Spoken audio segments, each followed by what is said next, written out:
ses enfants se réunir ensemble et louer son nom. Le Seigneur siège au milieu des louanges de son peuple. Amen. Et surtout, vous savez, quand Dieu nous regarde, vous allez peut-être me dire, nous sommes de Châlons, vous êtes de Paris, etc.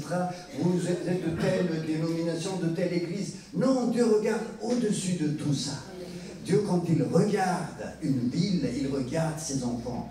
Quand il regarde une région, il regarde ses enfants. Quand il regarde une nation, il regarde ses enfants. Et vous êtes le peuple de Dieu en France. Amen. Vous êtes le peuple de Dieu dans la région vendéenne. Dieu est au-dessus de tout ça. Il est le maître de la moisson, dit la parole de Dieu. Voilà. Je me laisse un petit peu entraîner par ce que le Seigneur me met à cœur, mais on va quand même se présenter un petit peu. Hein. Donc nous sommes donc bien, comme disait Joël tout à l'heure, et nous remercions donc l'équipe de Campine Paoptan, d'Ève, je crois qu'il est quelque part par là, de nous accueillir. Applaudissons-le.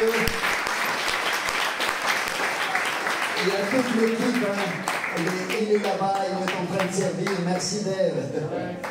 Voilà, et aussi l'église de Châlons, les frères et sœurs qui sont là, c'est vraiment une grande joie de se réunir et d'élever le nom de Jésus tous ensemble. Et merci pour votre accueil, comme disait Pasteur Joël tout à l'heure, on ne sait plus qui accueille qui. Mais en tout cas, c'est le Seigneur qui nous accueille.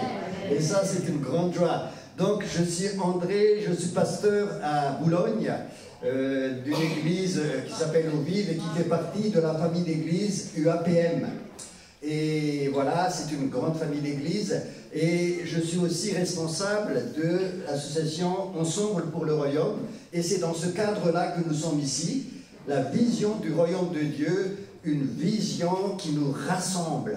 Quand Jésus est venu, il a commencé à prêcher le Royaume. Je vais développer ça tout à l'heure. C'est vrai que le thème de notre retraite cette année, c'est la vision. La vision.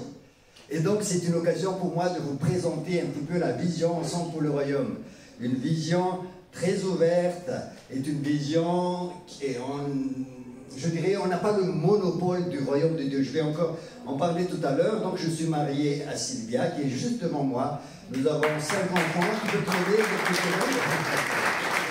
Voilà. Nous avons 5 enfants et 5 petits-enfants. Hein, c'est pas mal, hein. Voilà, et ici, donc, ce matin, vous avez des frères et sœurs qui viennent de différentes églises. Hein, et vous avez des frères et sœurs de différentes églises, et ensemble, nous voulons servir pour propager ce royaume de Dieu. Étendre le royaume. C'est ce que Jésus voulait. Donc voilà, et je vais développer donc ce thème du royaume, cette vision du royaume, pour que vous puissiez nous connaître peut-être un peu plus et peut-être partager aussi avec vous. Parce que comme je disais tout à l'heure, nous n'avons pas le monopole du royaume. Le royaume, c'est Jésus qui l'annonce. Et quand Jésus a commencé son ministère, il a dit, le temps est accompli, le royaume de Dieu est proche, repentez-vous et croyez à la bonne nouvelle. Ce royaume, quand Jésus l'annonce, c'est Jésus qui règne au travers de ce royaume.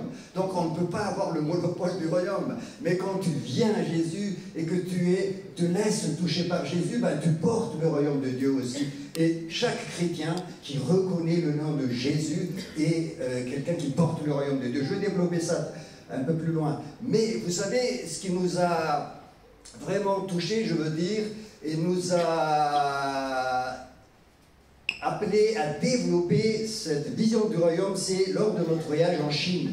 Mon épouse et moi, on est allés en Chine 2 fois. C'était juste avant le confinement. Et quand on est arrivé là-bas, vous savez, la Chine, vous avez la Chine, je dirais, vitrine, mais vous avez la Chine profonde aussi. Et je crois qu'il y a beaucoup de chrétiens en Chine, on a vu. C'était une réunion, un séminaire où un pasteur nous a invités pour partager sur le thème du réveil. Et quand on est arrivé là-bas, ce qu'on a vu, c'est que il y a 2 types d'églises, les églises familiales et les églises qui sont sur la liste officielle de l'État. Hein, donc l'État contrôle un petit peu l'église au travers de cette liste. Mais il y avait des églises familiales, ils appellent ça église de maison. Et donc on était en contact, on a vu la ferveur des Chinois, et puis j'ai commencé à leur poser des questions. J'ai dit, mais dites-moi, vous êtes combien dans votre église? Église familiale, moi je m'attendais à 15, 20, des groupes de maisons, des cellules, comme ça. Ben, on est 3000, on est 5000. Et dans les églises officielles, c'est 120 000. J'ai dit, waouh! Je me sentais tout petit. J'ai dit, mais Seigneur, qu'est-ce que tu veux que je dise à ces gens-là? Et j'ai dit, mais oui, c'est bien, mais c'est super. Et comment ça se passe? Ben, ça se propage comme une traînée de poudre. C'est incroyable. Et j'ai dit, mais vous appartenez à quelle dénomination? Elle a dit, non, ça c'est votre histoire européenne. Nous ici, on se réunit et on croit au nom de Jésus. Et Jésus fait grandir le royaume. Et j'étais bouleversé. J'étais bouleversé. C'est vrai que l'Europe en général et la France en particulier, on connaît ce qu'on appelle les dénominations, les familles d'église. On n'est pas contre. Merci Seigneur, Dieu a utilisé ça pendant des siècles, des années, et on veut continuer à travailler. Mais au-dessus de tout ça, il y a le royaume de Dieu. Et Jésus est celui qui règne. Et puis j'étais bouleversé, j'ai dit, mais c'est incroyable. Il faut que je remonte peut-être un cran, que je regarde au-dessus avec une vision du royaume. Et c'est comme ça qu'on était amené à développer cette vision en disant, Seigneur, quand tu touches une ville, quand tu touches une région, quand tu touches une nation, tu touches au travers de ton peuple, le peuple de Dieu que nous sommes. Et Dieu veut vraiment travailler. Quand l'apôtre Paul était à Corinthe, vous savez, dans Actes chapitre 18, il avait des oppositions. À un certain moment, il était un petit peu peut-être découragé. Et Dieu lui s'est révélé à lui et lui a dit, parle et ne te tais point, parce que j'ai un peuple nombreux dans cette ville. Dieu voyait la ville, Dieu voit la région, Dieu voit la nation, Dieu voit le continent. Et je pense que Dieu garde le même regard. Mais il veut nous utiliser. L'histoire est là, assumons l'histoire, mais allons au-delà. C'est un petit peu ça, ce qui nous a amené donc, dans cette vision du royaume. Et comme je vous ai dit tout à l'heure, Jésus a commencé son ministère en prêchant le royaume de Dieu. Et le terme royaume, dans le Nouveau Testament, dans les évangiles, des fois on entend le terme royaume des cieux, des fois on entend le terme royaume de Dieu. Ce sont des termes interchangeables quand on regarde bien. Dans Matthieu chapitre 19, Jésus passe d'une expression à une autre. Donc, ne vous inquiétez pas, le livre de Matthieu, l'évangile de Matthieu a été écrit pour les Juifs. Donc, les Juifs ont du mal à prononcer le nom de Dieu, mais en fait, c'est le même, la même chose. Voilà, c'est important de dire ça au départ. Et quand Jésus a commencé son ministère, il a dit, le temps est accompli. Le temps est accompli. Et il dit dans Matthieu chapitre 11, verset 3, que tous les prophètes et la loi ont prophétisé jusqu'à Jean-Baptiste. Jean était le plus grand des prophètes de l'Ancienne Alliance. Et depuis l'époque de Jean-Baptiste, jusqu'à cette heure-ci, dit Jésus, le royaume des cieux se force un passage avec violence, et ce sont les violents qui s'en emparent. C'est comme s'il introduit une nouvelle saison, une nouvelle dispensation, diraient les théologiens. Mais Jésus commence son ministère, et il dit, le temps est accompli. Et le temps dans ce passage-là, c'est le kairos, c'est-à-dire un temps opportun.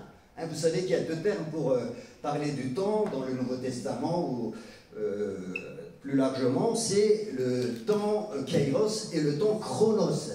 Mais là, c'est le temps kairos, c'est le temps favorable.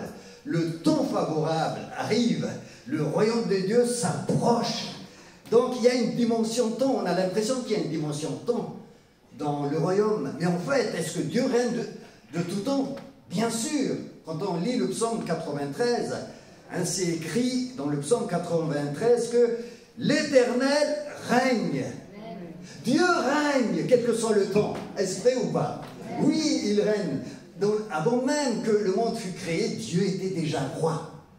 Il régnait, il règne.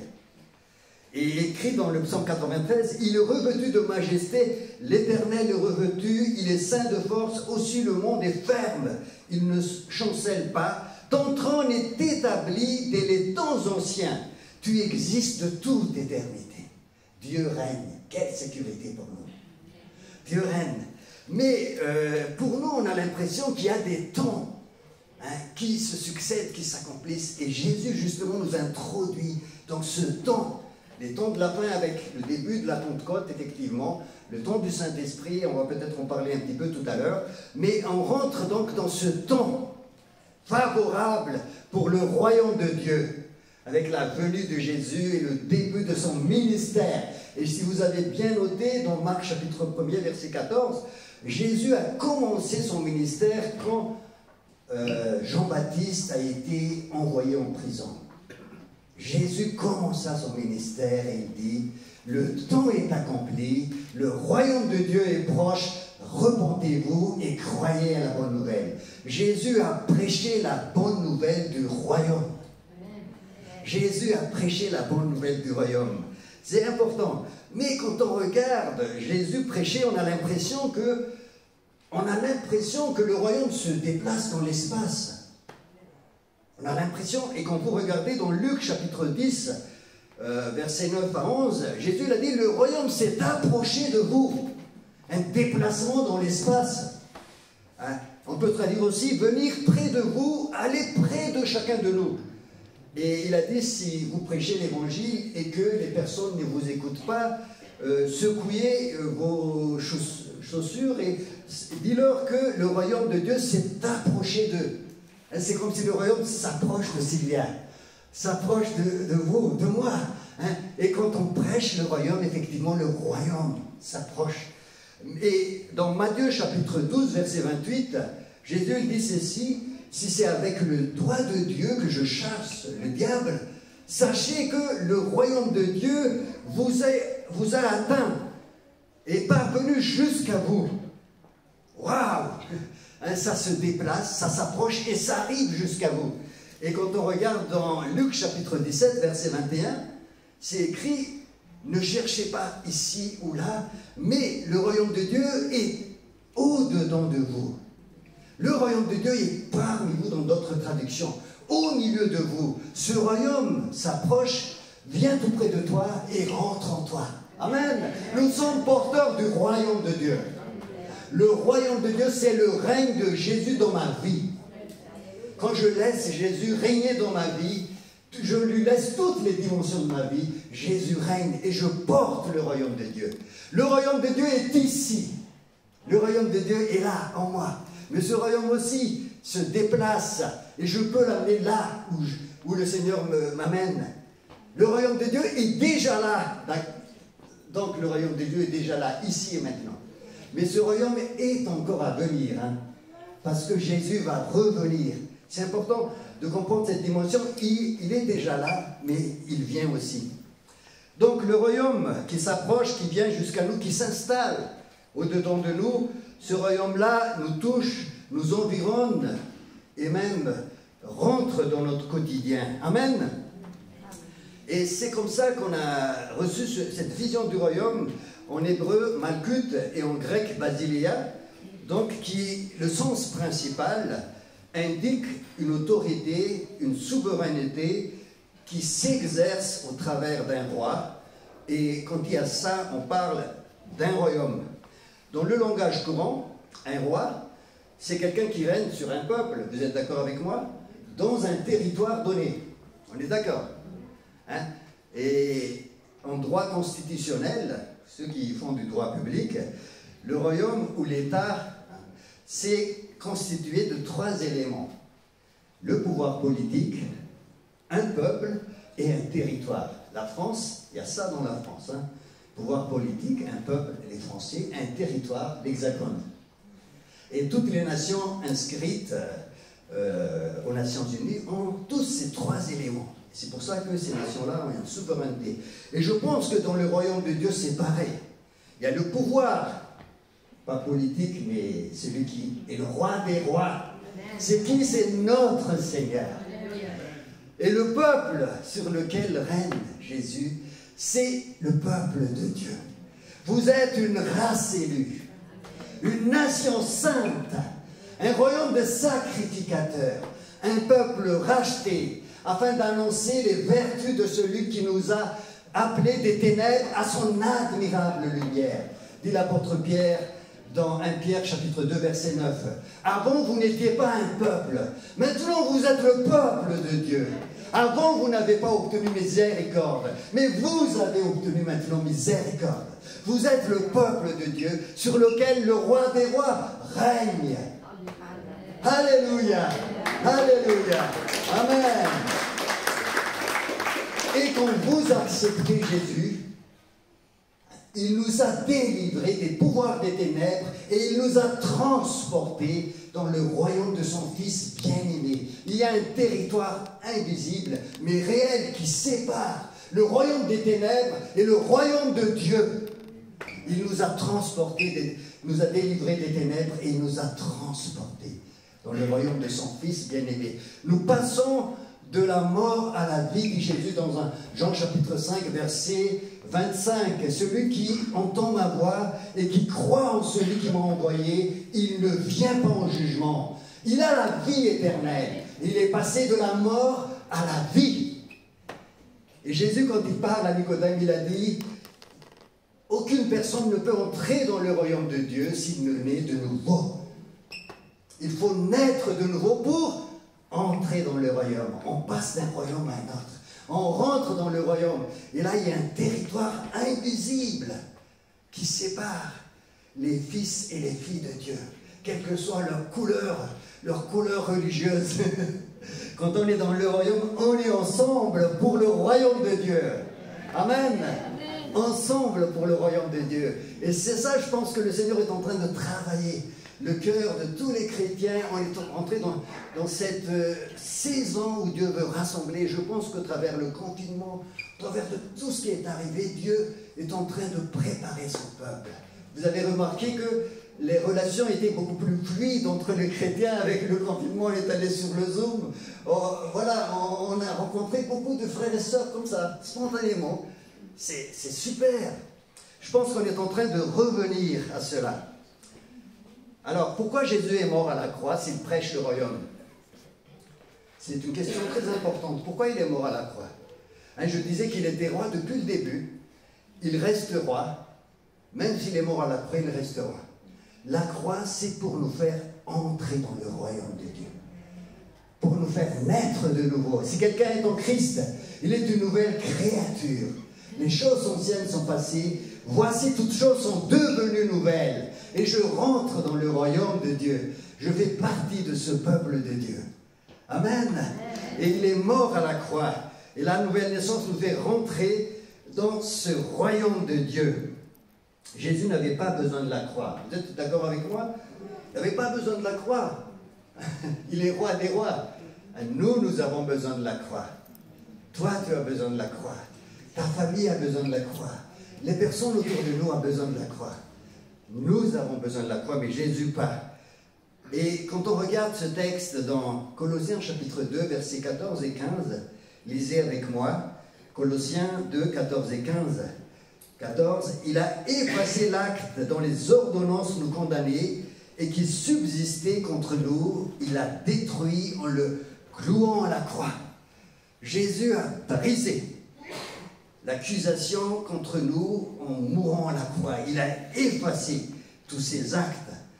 C'est ce qu'il a fait en premier. Il nous a justifiés à la croix.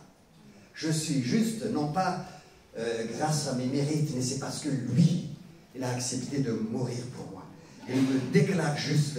Il efface tout ce qui me condamnait.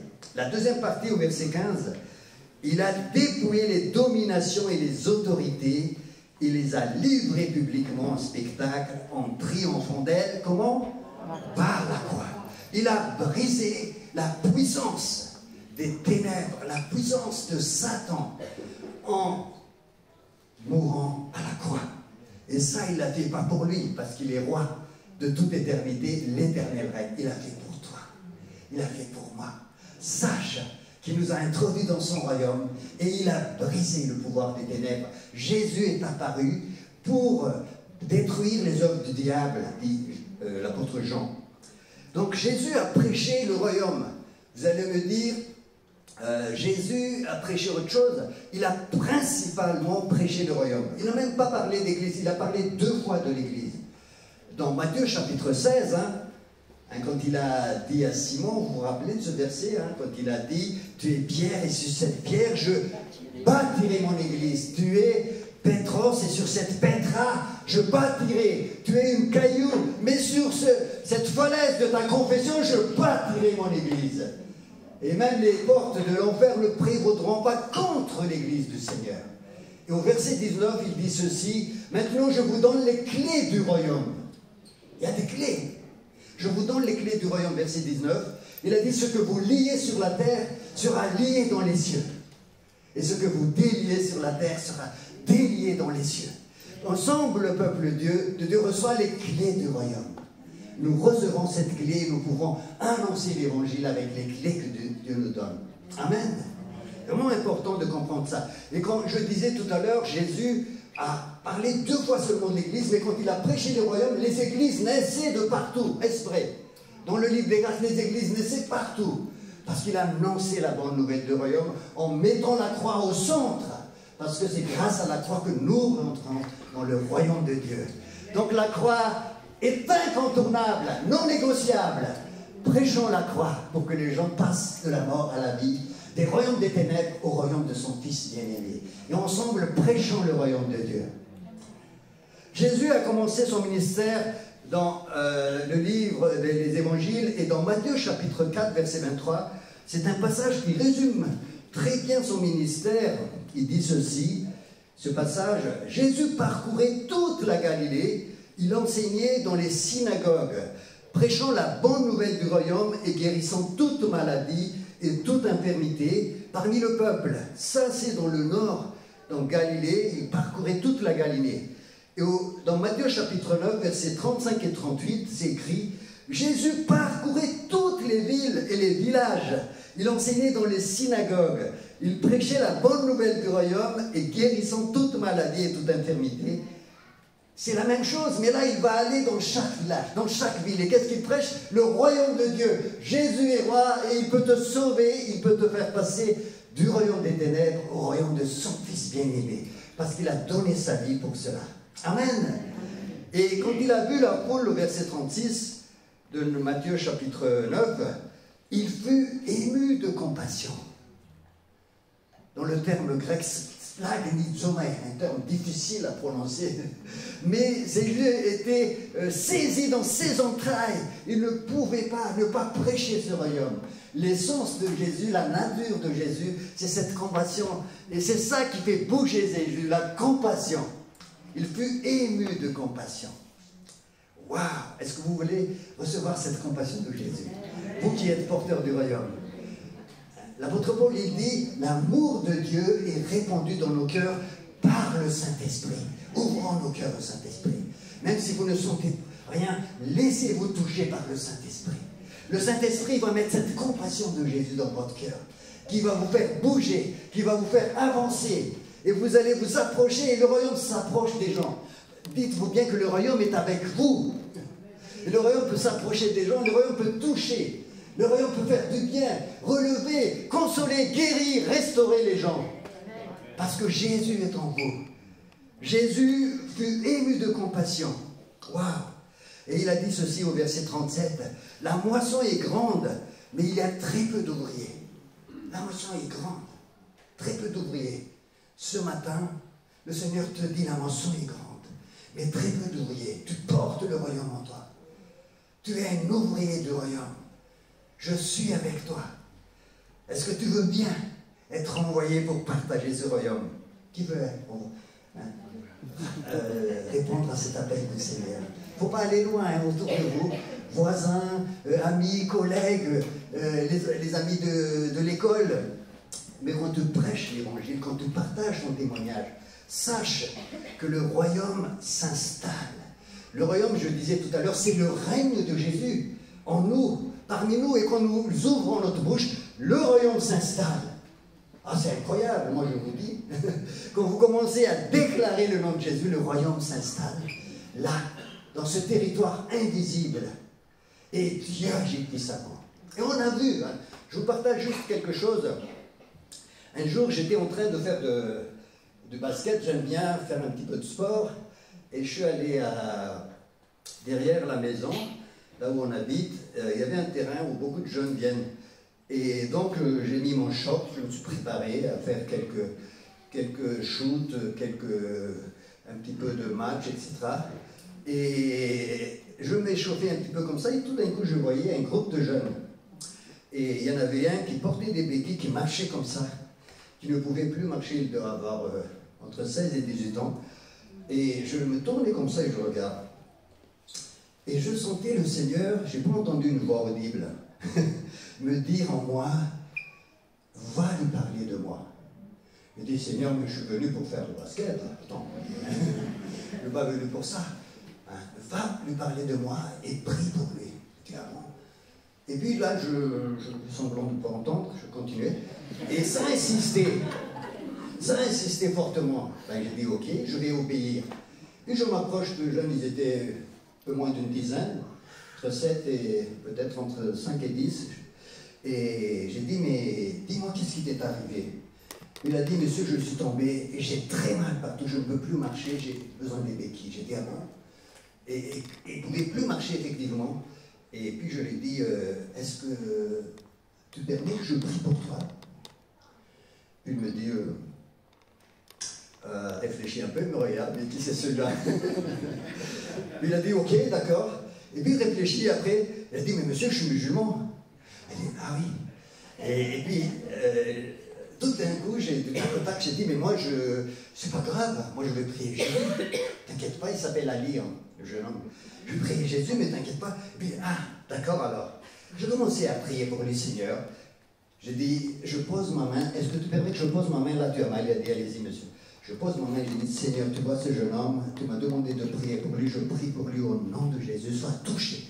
À l'instant où je prie pour lui, tout d'un coup, il a dit, je suis choqué. Il dit, qu'est-ce qui se passe? J'ai plus de douleur, il commençait à marcher. Comme ça. Il dit, waouh!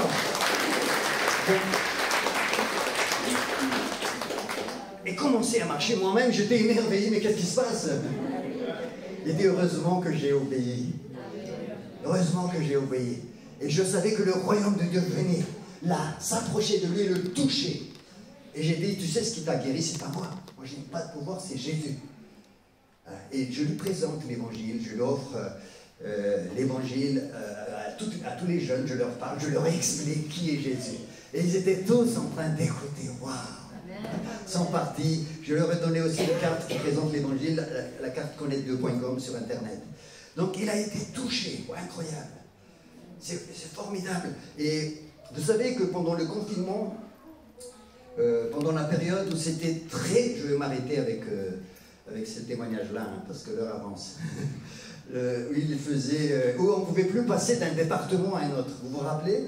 Hein, il fallait remplir un formulaire pour sortir, même pour faire des achats. C'était impossible, on était tous bloqués. Et nous, on priait, Seigneur, mais qu'est-ce qu'on peut faire? Et là, le Seigneur nous dépose comme une mission dans notre cœur. Mais vous pouvez toujours annoncer l'évangile, mais comment? Mais on ne peut pas. Il faut obéir à la loi quand même. Et là, le Seigneur nous a ouvert les portes. Hein? En fait, on a regardé là-bas et il y avait une possibilité. Si vous venez au secours des gens, si vous allez aider les démunis, ceux qui ont besoin, donc là, vous pouvez sortir dehors avec une association. Et donc, c'est possible. Et donc, qu'est-ce qu'on a fait? On a dit, mais Seigneur, on va rassembler les frères et sœurs et on va aider les démunis. On va sortir. Et donc, j'ai commencé à faire des lettres d'attestation comme quoi la personne appartient à l'association. On est sorti, on est allé à Gare du Nord. Gare du Nord, c'est un endroit où vous avez beaucoup de gens qui souffrent, des gens qui dorment dans la rue, des drogués, des délinquants. C'est vraiment l'endroit où il y a beaucoup de problèmes. Et c'est là que le Seigneur nous a dirigés. Et avec cette attestation-là, on est passé d'un département à un autre. On est arrivé sur place. Et quand on était sur place, on était un groupe au départ, je crois, on était un groupe de 10, 15. Et on commençait à donner de la nourriture. On a amené de la nourriture, des vêtements. On a commencé à distribuer.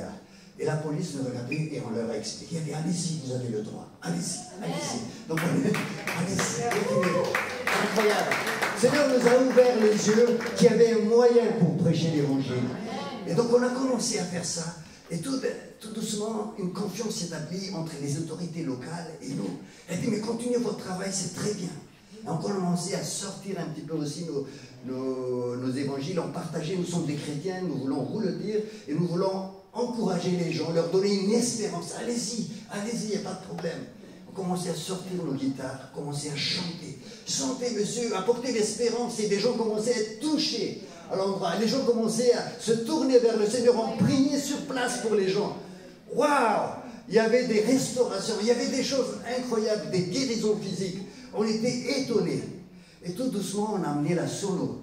On a installé la police. Allez-y, il n'y a pas de problème. On a installé la sono, on a installé la panoplie, le piano, la guitare. Et on commençait, on était jusqu'à 100 personnes. Et les églises viennent nous aider, toutes les églises des associations. Et on annonce l'évangile. Le royaume de Dieu s'approche de vous. Le royaume de Dieu est au milieu de vous.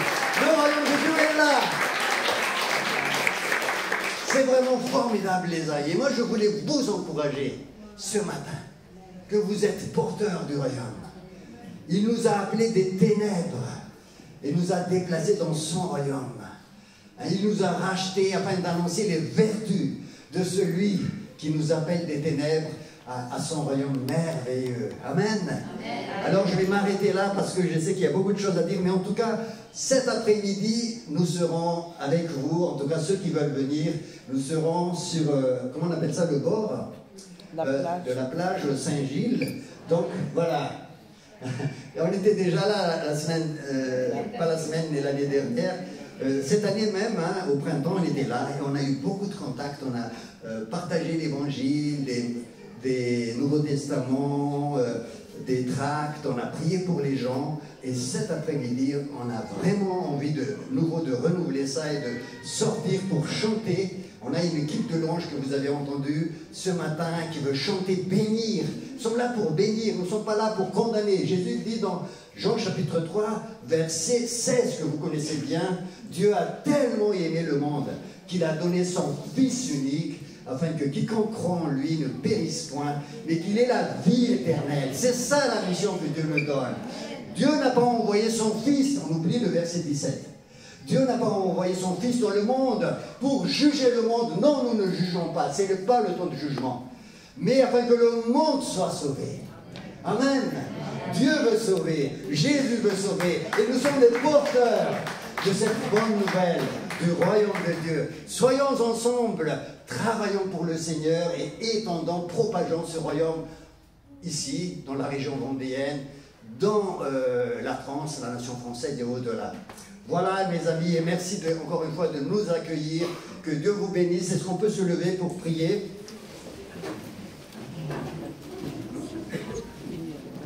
Ouais. Je vous demande très simplement de dire, Seigneur, merci de m'avoir sauvé.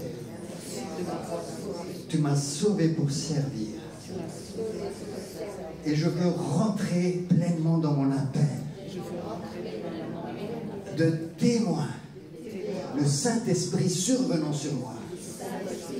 Et je suis témoin dans Jérusalem, dans Judée, dans Samarie et jusqu'au bout du monde. Je veux être ton témoin. Merci pour ta grâce. Merci pour ton amour. Merci parce que tu marches avec moi. Tu es en moi. Et je porte cette bénédiction. Que ton nom soit élevé. Merci Jésus. De bénir ma famille, mes collègues, mes amis, mes voisins, les personnes autour de moi. Que je puisse leur communiquer cette bonne nouvelle du royaume. Amen.